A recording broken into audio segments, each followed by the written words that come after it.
In 1987, a show came out with a concept most people still don't fully remember. A world where technology died overnight and magic took its place. Two factions rising, while a hidden force controlled everything from the shadows. And just when the story started getting deeper, it ended. This was Visionaries, Knights of the Magical Light. So today we are going through the entire story of Visionaries, Knights of the Magical Light. Every major moment, every twist, and the real reason it disappeared before it was done. And if you do not want to miss anything this video is about to uncover, hit subscribe and the notification bell right now, because what comes next is the part nobody ever talks about. To understand why Visionaries was different from everything else airing in 1987, you first need to understand who made it and what they were trying to do. Visionaries was produced by Sunbow Productions, the same company behind G.I. Joe and Transformers.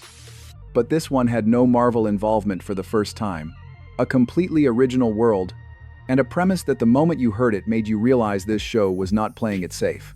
The world at the center of this story is called Prismos.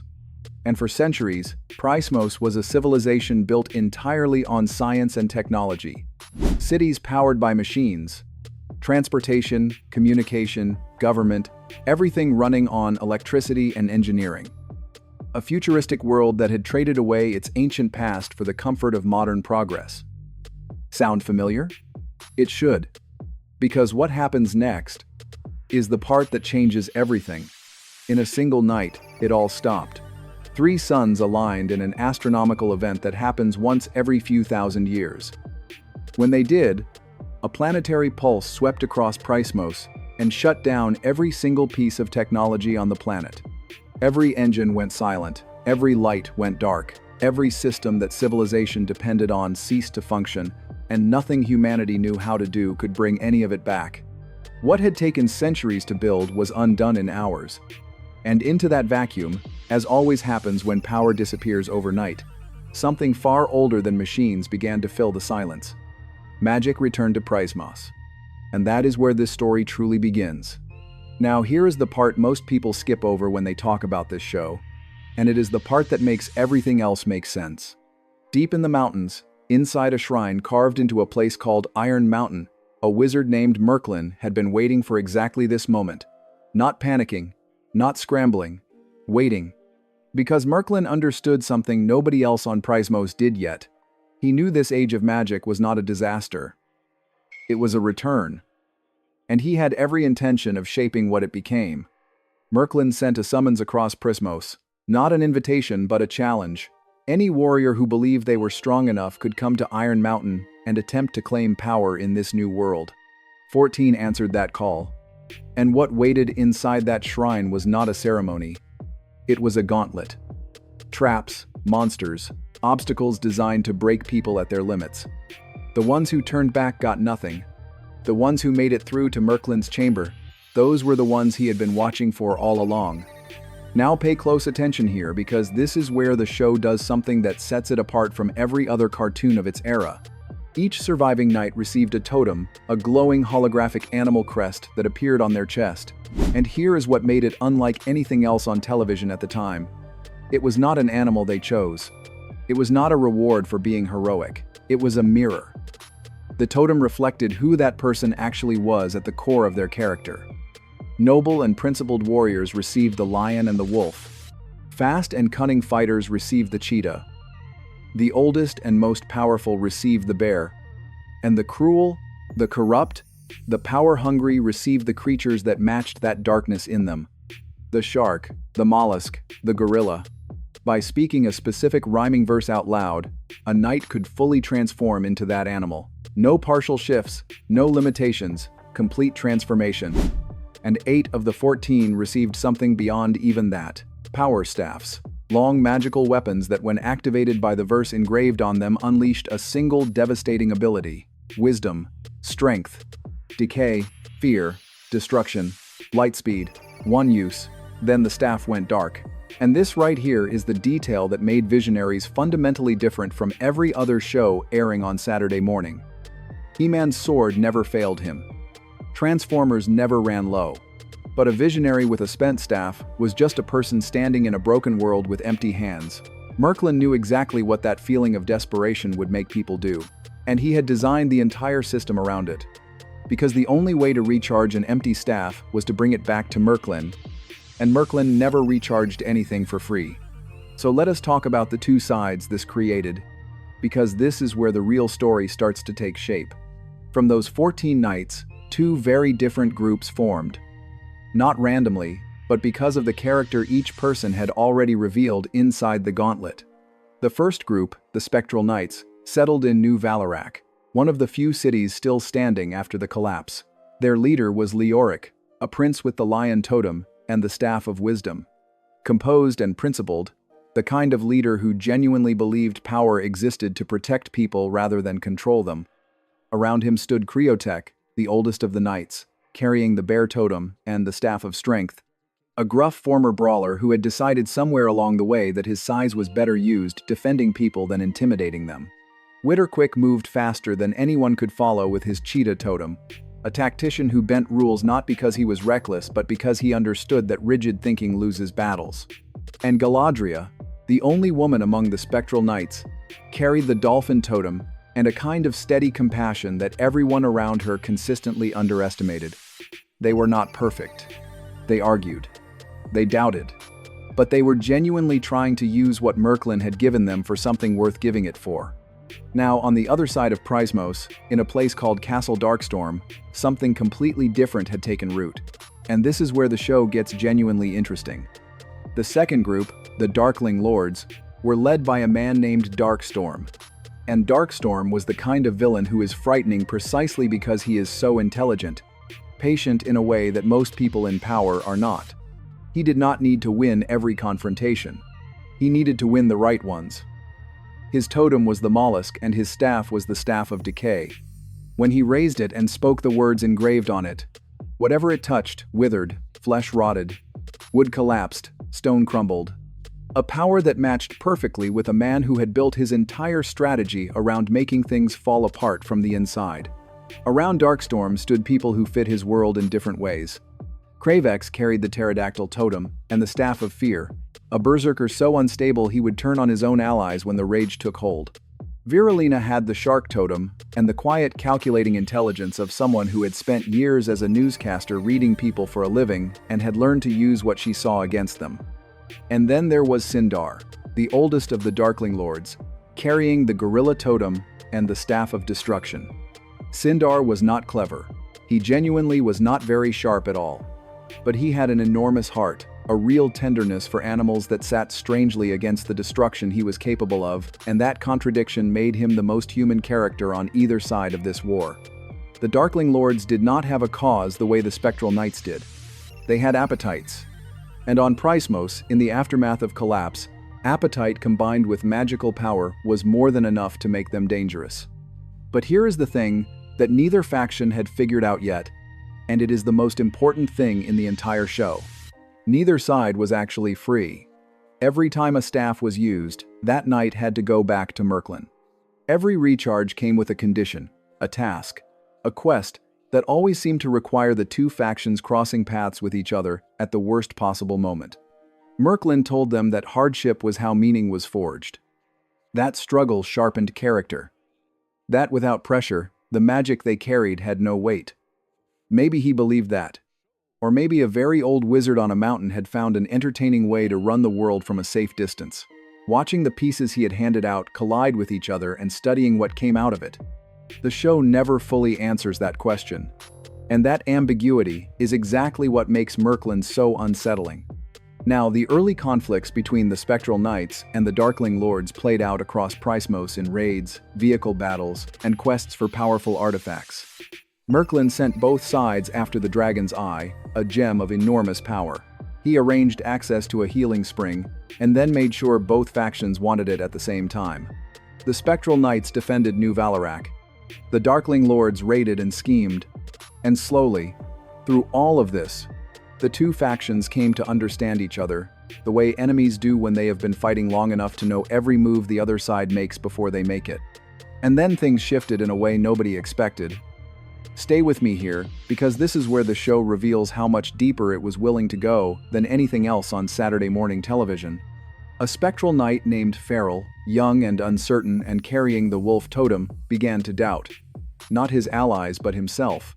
He questioned whether the idealism the Spectral Knights operated on made any practical sense in a world this broken. He wondered whether real strength required a willingness to do things the heroes refused to do.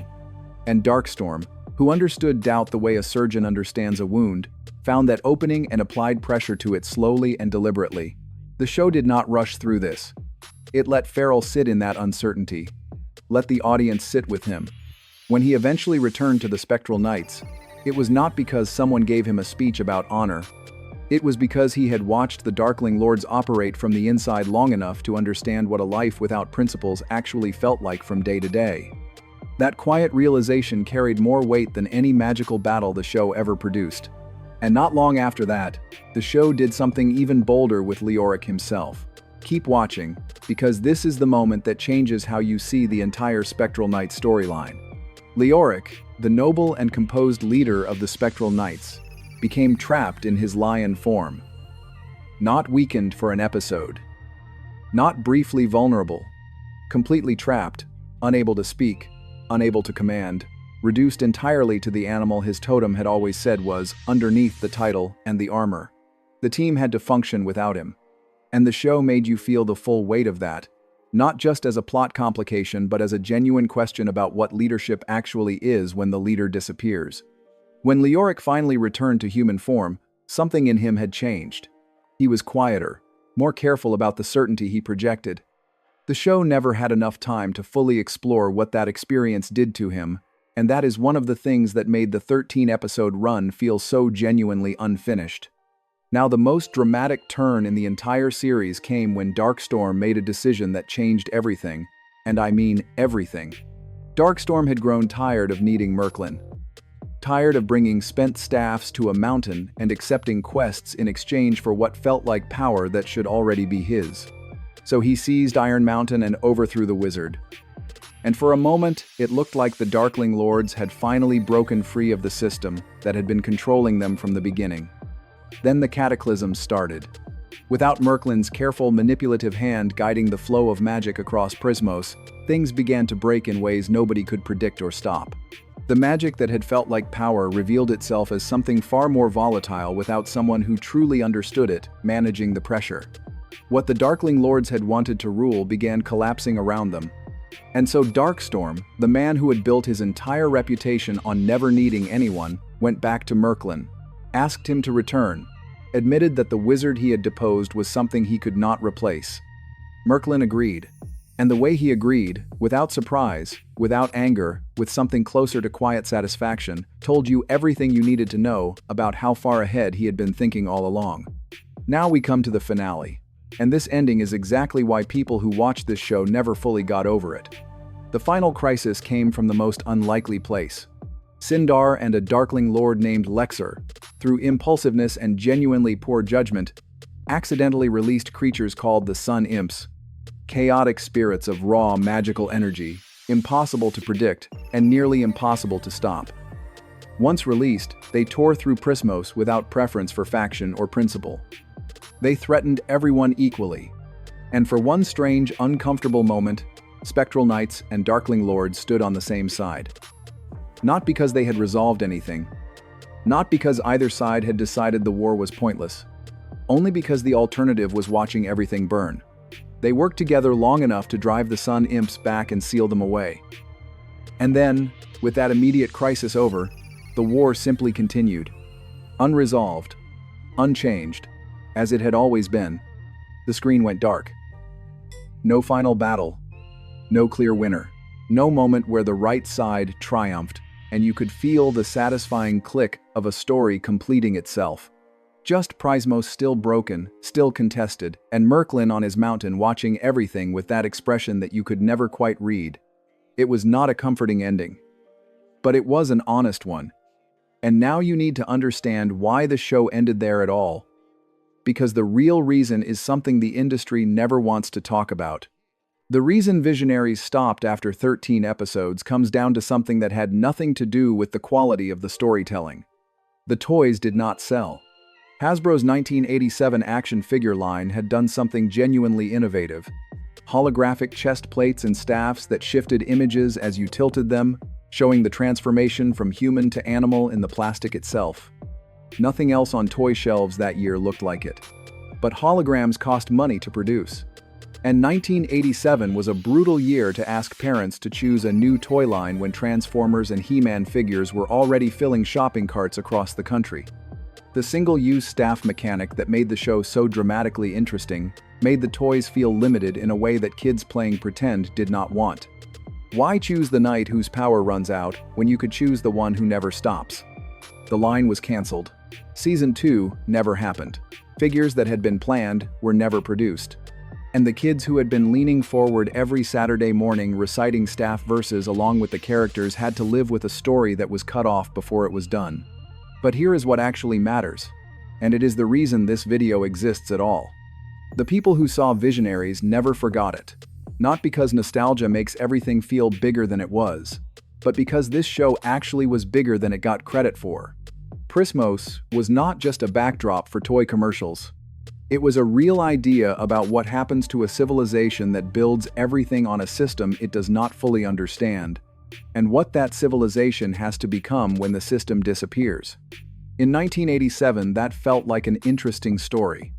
Today, it feels like something worth sitting with. Chris Latta, the man who gave voice to Cobra Commander and Starscream, brought Darkstorm and Kravex into being with that same jagged, unpredictable energy that made you believe those characters completely. Star Comics gave the story 6 more issues in print. In 2018, the Visionaries crossed into the Transformers comic universe, and the small community that had never fully let go of Prismos found each other again around that. Fan wikis were built carefully and lovingly over years. The toys that survived became collector pieces. The magic, it turned out, had not depleted. It had just been waiting for somewhere to go. Merklin told his knights once that hardship is not a punishment. That struggle is how meaning gets made. That the world does not owe anyone power. It only offers the chance to earn it. You could read that as the convenient philosophy of a man who orchestrated suffering from a safe distance. Or you could read it as something the show genuinely believed about itself. That 13 episodes made with real ambition and real strangeness can leave a mark that outlasts 100 shows that ran for years and said nothing worth remembering. Prismos is still out there, somewhere between memory and imagination. Leoric is still in New Valorak. Darkstorm is still in his castle. And Merklin is still on his mountain, watching everything, certain in the way that quiet, dangerous people always are, that it all means something. Maybe that is enough. Maybe it always was. There is another show from this same era with the same kind of hidden depth underneath the surface. Masks, vehicles, a villain organization that was more calculated than anything G.I. Joe ever faced, and a toy line with a secret built into it that most people never knew about. The entire story of Mask is the next video on this channel, and everything we just did for Visionaries, we are going to do for that one too.